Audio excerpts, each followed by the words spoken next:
Atos dos Apóstolos, capítulo 7, versículo 9. Depois do ministério de louvor vai estar. Depois. No final.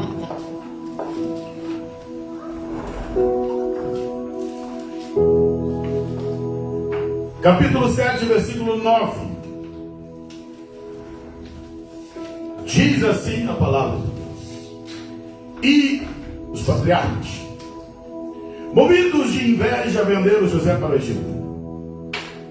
Mas Deus era com ele. Podeis assentar.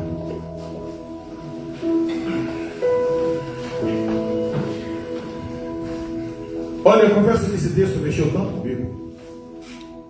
A Bíblia é linda, irmãos. A palavra de Deus é viva, ela é eficaz. A palavra de Deus nos alimenta, nos confronta. Tem hora que estou fazendo meu devocional, ela nos moe por dentro, nos confronta-nos.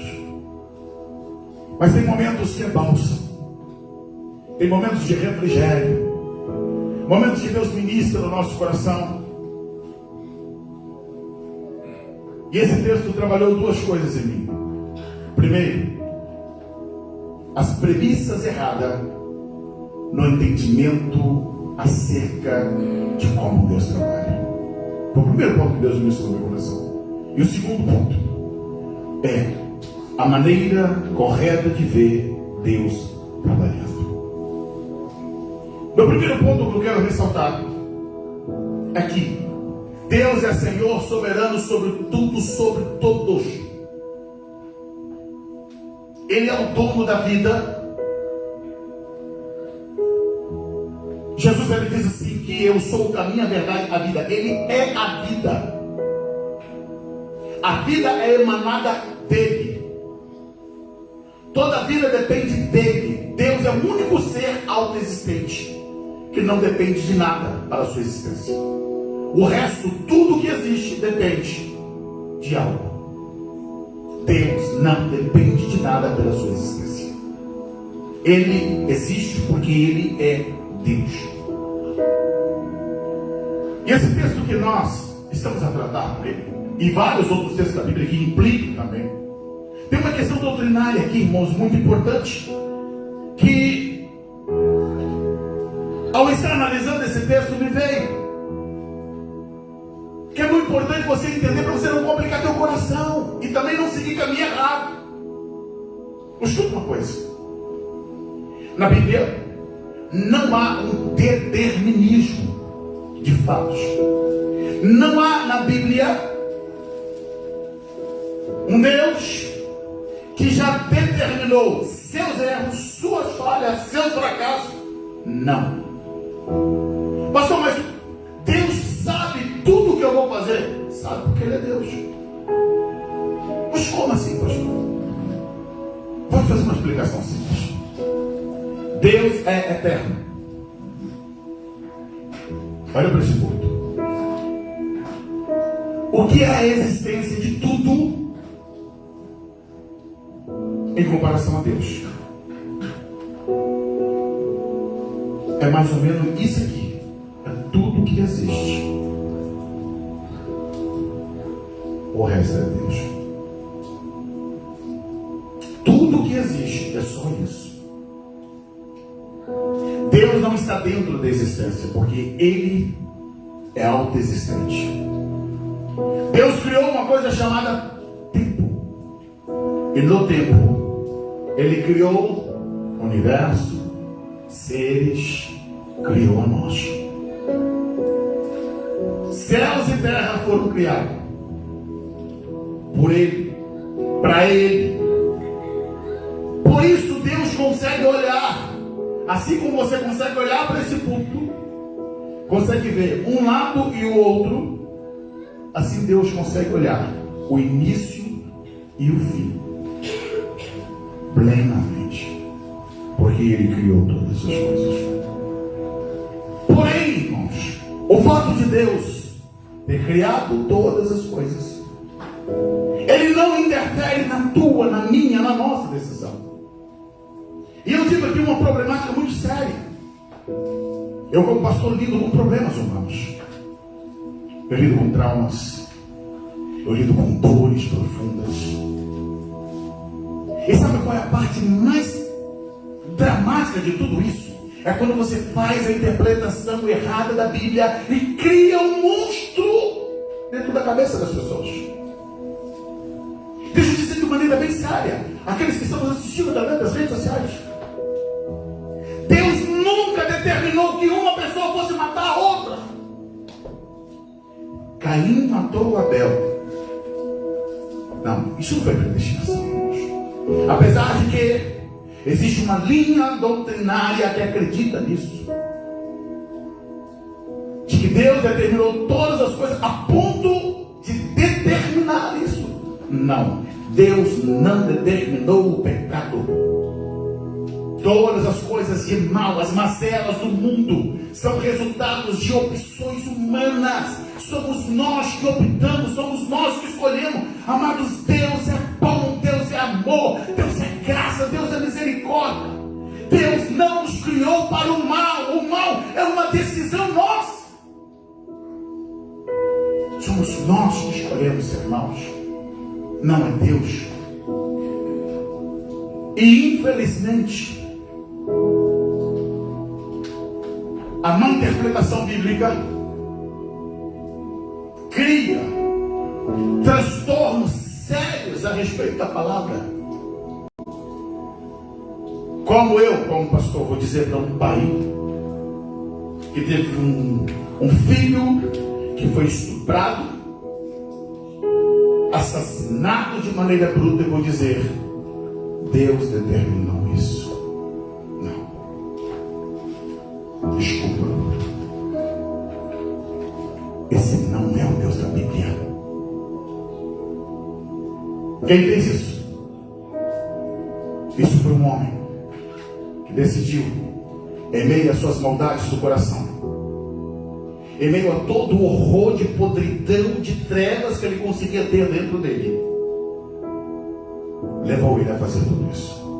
Mas Deus jamais, nunca iria determinar esse tipo de coisa.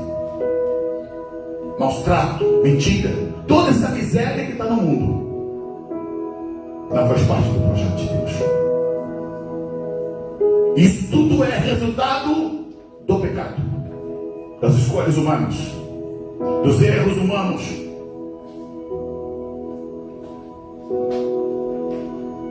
E esse erro teológico, irmãos, infelizmente, tem sido uma onda crescente nesse tempo moderno. Só por apenas dar um nuance da questão teológica. A Assembleia de Deus, ela tem uma linha que é chamada arminiana, cremos no livre-arbítrio. Igrejas tradicionais, elas têm uma linha calvinista, que é isso que eu estou vos dizendo. Porém, infelizmente, alguns pastores, mesmo da Assembleia de Deus, estão sendo demovidos para essa posição calvinista. E eu reitero, eu não encontro esse Deus calvinista na Bíblia. Não tem. Não existe esse Deus. O Deus que nós conhecemos na Bíblia é um Deus de graça, é um Deus que pune o pecado, mas Ele não coloca o homem em situações pecaminosas. Vamos para o texto. E os patriarcas, movidos de inveja, venderam José para o Egito. Deixa eu fazer essa correção aqui. Hinos às vezes são escritos de maneira errada. Mensagens são pregadas de maneira errada. Aonde coloca esses homens que trabalharam para Deus? Não. Em nome de Jesus. Nenhum desses trabalharam para Deus. Eles trabalharam movidos pela inveja. E Deus não colocou inveja no coração deles. Inveja é pecado. Pastor, mas José sonhou que ia ser governador. governador, ele teve 2 sonhos. 2 sonhos ele teve. Deus deu a ele sonhos que ele chegaria a um cargo de governança. Mas isso não significa dizer que Deus, ele determinou que aqueles homens fizessem isso. Não, irmãos. Para qualquer cargo, para qualquer posição, para qualquer coisa que Deus quer te levar, Ele não vai fazer com que as pessoas façam mal para você. Quando o mal chega até você, é porque homens trabalharam por isso, e às vezes movido pelo poder das trevas, para causar-te o mal. E onde entra Deus? É o que diz o texto, a parte dele. Mas Deus era com ele. Sabe o que acontece, irmãos? Quando o inferno, quando pessoas, quando os demônios, quando o poder das trevas, eles arregem, eles se lançam contra nós, no sentido de impedir o propósito de Deus. Deus, o soberano, o poderoso, vai construindo pontes, quebrando cadeias, construindo formas, para que o propósito dele seja cumprido em nós e a ação do inimigo não prevaleça contra a nossa vida. É isso que é a história de José. A Bíblia diz que os irmãos dele ficaram movidos de inveja. Você conhece a história. Eu não preciso lê-la aqui, mas você já conhece. Então eu quero aqui pontuar aqui algumas coisas que me chamam a atenção nessa história. Maldades humanas, ações humanas, intervenção de Deus. Porque você deve dizer, mas Deus, esse mais Deus é que faz toda a diferença, irmãos. Na minha vida, na tua vida, na nossa vida, na história dos grandes personagens da Bíblia. É essa intervenção de Deus. Os homens maquinam mal, os homens entendem mal, mas Deus, Ele intervém. Deus interfere. José é alguém que teve sonhos proféticos na sua adolescência. José é alguém que foi marcado. A vida de José é linda e eu não vou pregar sobre a vida de José. Eu só quero pontuar aqui algumas coisas. Até porque os nuances, os detalhes da vida dele tem tanto ensino, tem tantas coisas, mas eu quero aqui apenas focar alguns pontos para trazer a nós esse entendimento que Deus, Ele trabalha no meu e no seu favor. No meu lugar, no teu lugar, há um Deus que está trabalhando. E muitas das coisas que não ocorrem no sentido de nos destruir é porque esse Deus cuida de mim e de você. Porque José, ele é o 10º filho de Jacó. Esse menino, ele nasce num ano de confusão. Quando ele nasce, já tem 10 irmãos. 3 mães. E ele é o primogênito de Raquel. Raquel é a amada de Jacó. Jacó, por que amava tanto? Se ele já amava no amor à primeira vista, amou muito mais ainda. Trabalhou 14 anos. Não passou 7, não. 7 ele foi enganado para ganhar Leia. E os mais 7 que ele trabalhou não foi por Leia, não. Os mais 7 era por Raquel. 14 anos trabalhando por uma mulher. Era a paixão da vida de Jacó, era o amor da vida dele. Então José tinha esse significado especial. Era o filho do amor, da paixão do coração dele. E é óbvio, para Jacó, apesar de todos os outros filhos, José era o primogênito, porque era o filho da mulher amada dele. Só que a vida desse menino já começa mal, porque ele ainda pequeno, a mãe dele grávida, quando vai ter o 2º filho, ela morre no parto. E a vida de José começa com esse drama, porque ele passa a ser criado pela tia e pelas concubinas do pai. É nesse ambiente de brigas, intrigas, contendas, que ele agora tem que ser o protetor do seu irmãozinho, dos outros irmãos. Mas uma coisa eu aprendo aqui: José se apaixona pelo Deus do seu pai. Ele ouve as histórias sobre o Deus do seu bisavô Abraão, do seu avô Isaac. Isso cai no coração dele.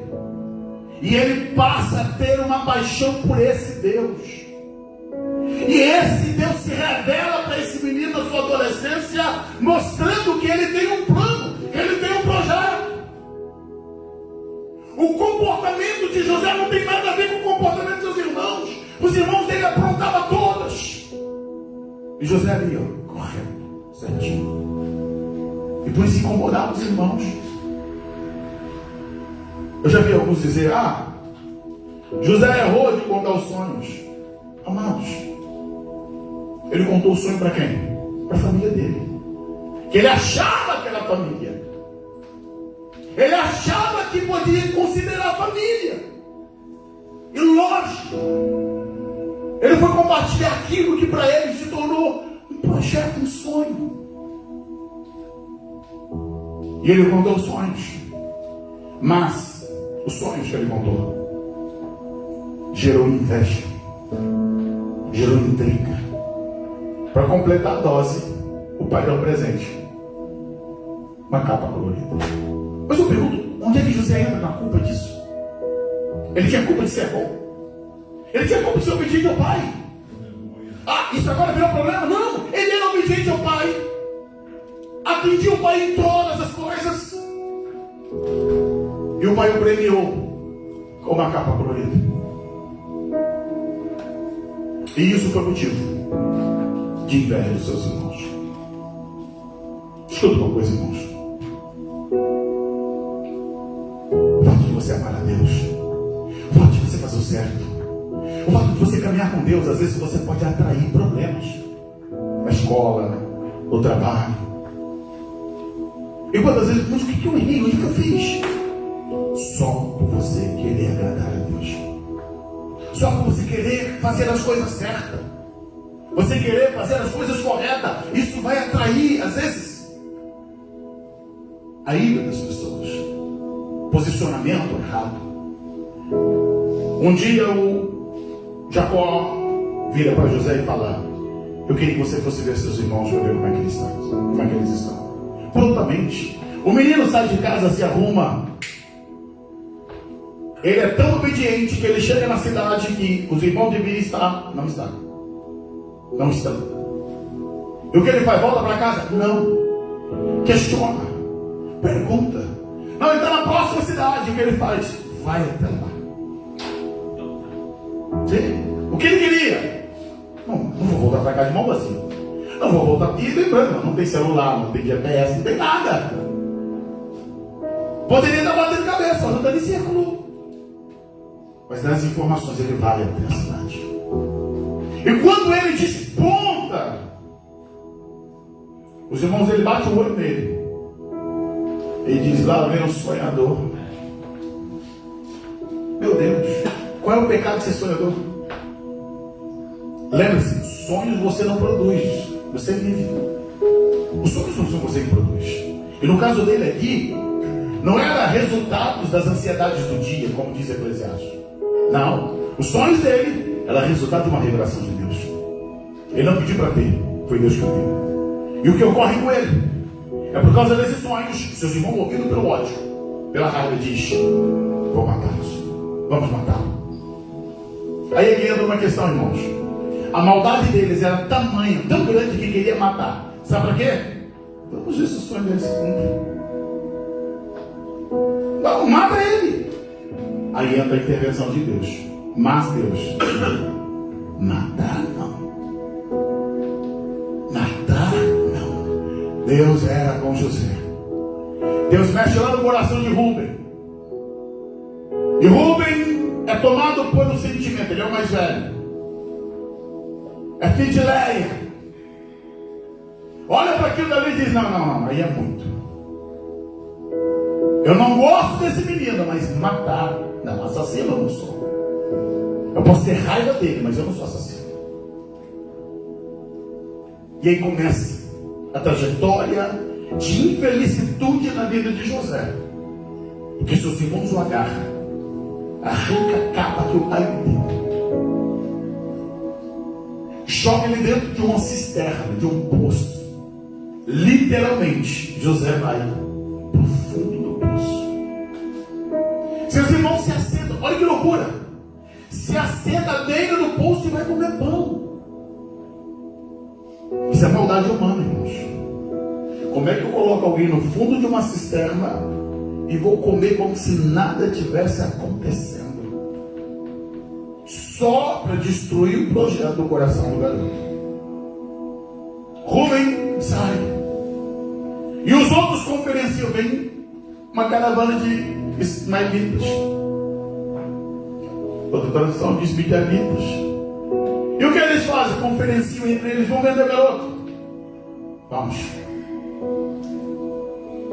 Se você ler lá na frente, quando eles estão com um problema lá no Egito, e eles estão conversando entre eles,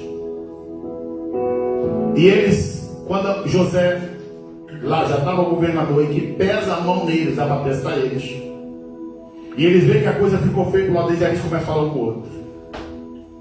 Deus está nos cobrando. E sabe o que vai falar deles? Nós não ouvimos os gritos dele, o quanto que ele nos pediu e nos implorou. A vida de José, irmãos, talvez seria uma das cenas mais dramáticas da Bíblia. Um garoto que é arrancado de um poço e amarrado, é vendido por 20 moedas de prata, e ele grita e pede: irmãos, por favor, não faça isso. Chora, implora, chama o Deus do céu, o Deus do seu bisavô, do seu avô. E não tem pai, não tem mãe, não tem ninguém para socorrê-lo. Ele tem que engolir o choro e seguir uma caravana sem destino, sem entender os idiomas que são falados.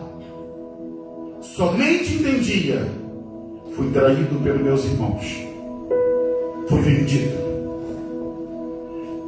Tem que secar as lágrimas e estocar a vida, com a dor na alma, coração sangrando. Chega no Egito, pior ainda, uma mega cidade que ele nunca tinha voltado. E ali ele é colocado no mercado e vendido como fosse uma mercadoria.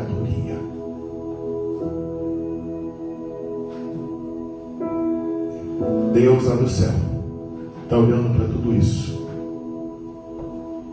e gerando um sentimento aqui dentro dele: eu vou cuidar de você, José. Estou cuidando de você. Deus era com ele.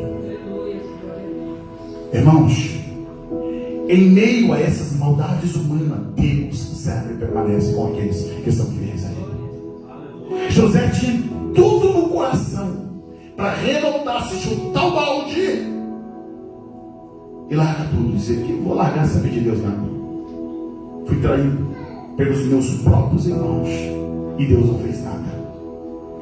Como pastor, eu vos digo, enquanto pessoas revoltadas, incrível, revoltadas com Deus, chateadas, amarguradas, porque Deus não fez o que elas queriam. A história de José é típica de alguém que decidiu: não entendo, eu não sei por que estou passando por isso, mas eu escolho descansar no Deus que está no céu. O menino vai para a casa de Potifar e lá consegue se destacar. Refrigério, que descanso na alma. É reconhecido como alguém que fazia as coisas bem, boa. Aí ganha um cargo, administrador. As coisas começam a ficar boas pro lado dele. Agora não tem mais os irmãos, mas aí levanta uma filha do inferno que resolve estragar, jogar fel na merenda do garoto. Estraga tudo. Outrora foi ele vendido como escravo pelos seus irmãos. Agora ele é acusado de tentativa de estupro contra o dono dele. Deixa eu dizer para você.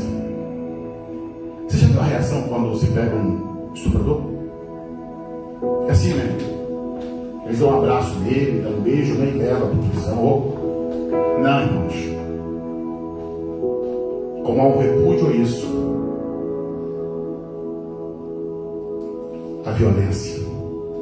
José não foi para a cadeia limpinho, cheirosinho, não, pode ter certeza, arrebentaram ele. Porque ele foi acusado de ter intentado contra a patroa dele. Aquilo era um abuso infame, ele deveria ter morrido. Mas ainda deram um ato de misericórdia, porque Deus era com ele. Assim como os irmãos iriam matá-lo, Deus disse não. Aquele caso era um caso para a morte, Deus disse não. Vai para a cadeia, mas para a morte não. Vai para a cisterna, para a morte não. E ele então vai para a prisão.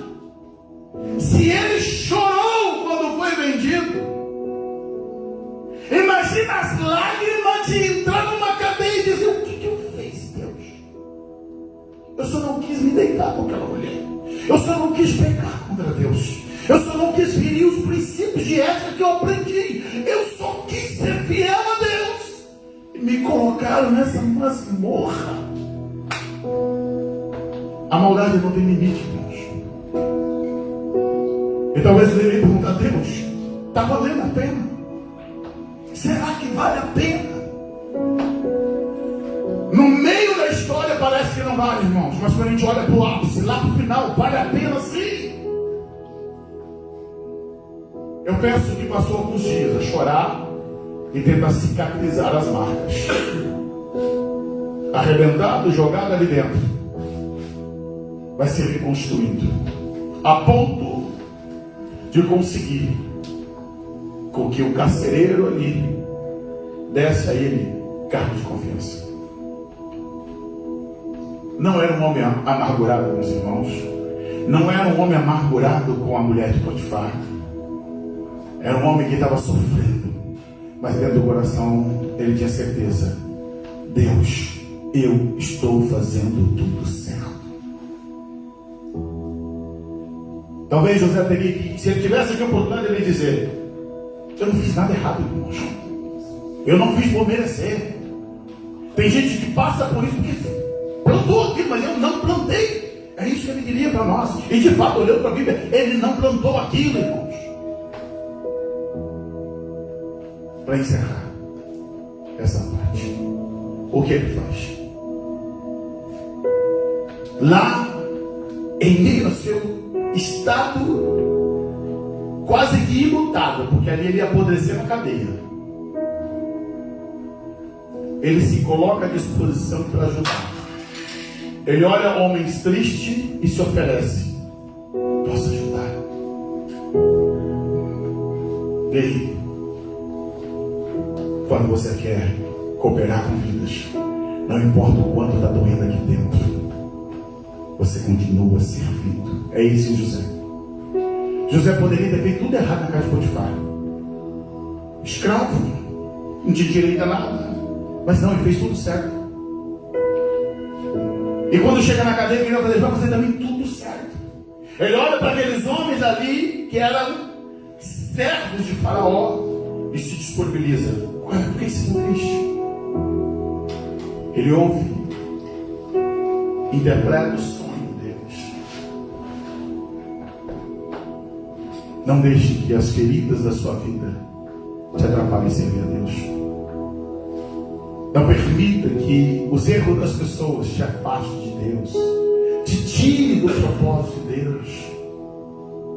Sabe teu coração, cura tua alma. José é alguém que demonstra um coração curado, sarado, sem mágoa, sem ressentimento. E Deus lá nos altos céus, chega um momento que Deus diz: chega, basta. Faraó acorda, teve um sonho, ninguém consegue interpretar, você conhece a história. E alguém chega lá no cárcere, na masmorra, e diz: José, tu vai ter que tomar um banho, fazer a barba, colocar uma roupa. Você tem um encontro com o faraó. O coração dele ter apertado. E agora? Quando esse garoto entra lá no palácio, você imagina os olhares. Quem é que está lá? Lógico, pode falar. Ele é chefe da guarda. Entenda, não tem ódio nos olhos de José, não tem raiva. Ele só entra ali para fazer o que tinha que ser feito. O rei conta os sonhos e ele diz: olha, rei, o Deus dos céus tem uma interpretação e ele tem pressa. E ele dá interpretação para o rei e dá sugestão: olha, rei, arranja alguém que seja bom de administração, que vai colocar imposto de 20% desse negócio todo, vai arrecadar e ninguém vai passar fome. Aí o rei olha para todos ali e diz: você é um homem. Acordou prisioneiro, foi dormir no palácio. Sabe por quê? Por inveja, seus irmãos o venderam. Mas Deus estava com ele. Eu chego a arrepiar minha alma aqui pensar. Faraó descer, pegar aquele ex-escravo, de manhã era escravo, tira o anel e fala: olha, esse anel agora é teu, garoto. Debaixo do trono, você é a autoridade máxima aqui dentro.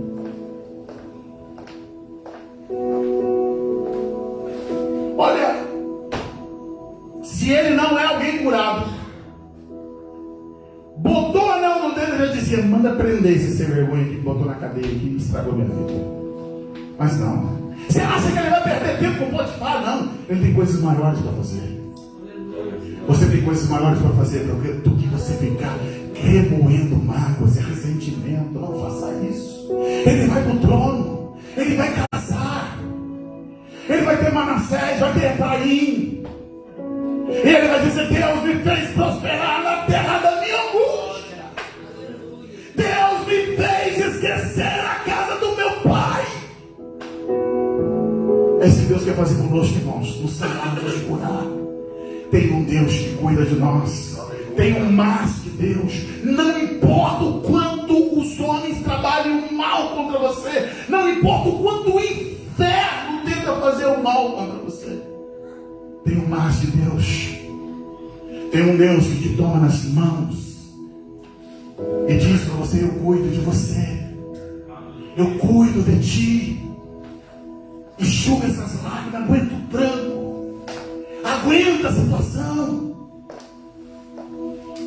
Sentado mesmo, eu quero louvar. Ministério de louvor. Feche seus olhos. Deus quer que você viva 2023 como José, sarado, buraco, só experimentando o melhor de Deus. Não deixe que essas feridas, que as tristezas te consumam, que te atrapalhem você viver o melhor de Deus. Mas que você diga: Deus, eu quero viver. Eu quero viver o melhor. Eu quero experimentar o teu melhor. Aleluia. Deixa Deus tratar com você. Mas Deus estava com ele. E eu digo: mas Deus está com você. Não importa se você perdeu o emprego. Não importa se você enfrentou uma doença. Não importa se você teve uma grande perda.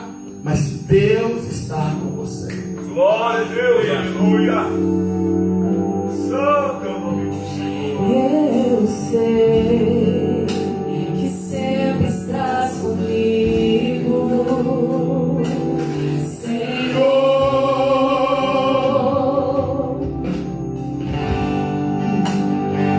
Eu também sei que nada acontece sem a tua vontade.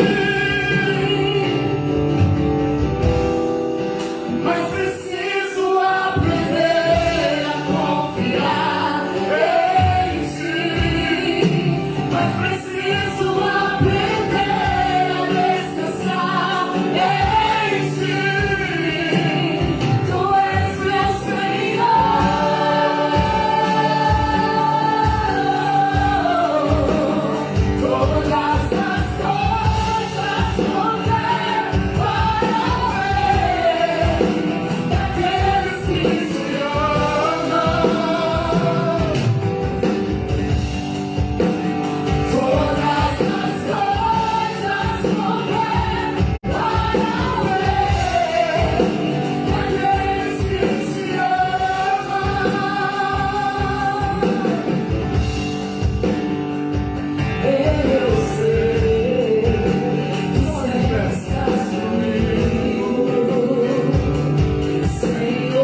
nós deixamos tudo no teu altar. Aquilo que nós não conseguimos entender, Deus, temos confiança que o Senhor está no controle de todas as coisas. Eu quero orar, Senhor, pela tua igreja, pelos irmãos que nos assistem através das redes sociais, em que agora, Deus, uma palavra de cura, uma palavra de ânimo, uma palavra de renovo, toca, Senhor, com teu poder. Ó Deus, renova esse coração, enche de esperança. Ó Deus, que esse irmão, essa irmã tenha certeza e a convicção que o Senhor permanece ao nosso lado. O Senhor prometeu que estaria conosco todos os dias, até a consumação dos séculos. Traga, Deus, essa convicção, Deus, no coração do teu povo, que mesmo em meio às lutas, adversidades e dificuldades, esse ano de 2023, o Senhor estará conosco, lado a lado, nos tomando pelas mãos, nos conduzindo, nos fazendo atravessar os desertos da vida, as aflições e dificuldade, mas debaixo da tua proteção. Assim, Deus, nós te louvamos, te agradecemos por esse zelo teu para conosco. Despeça-nos debaixo da tua bênção. Consagramos para ti todo o restante desse ano.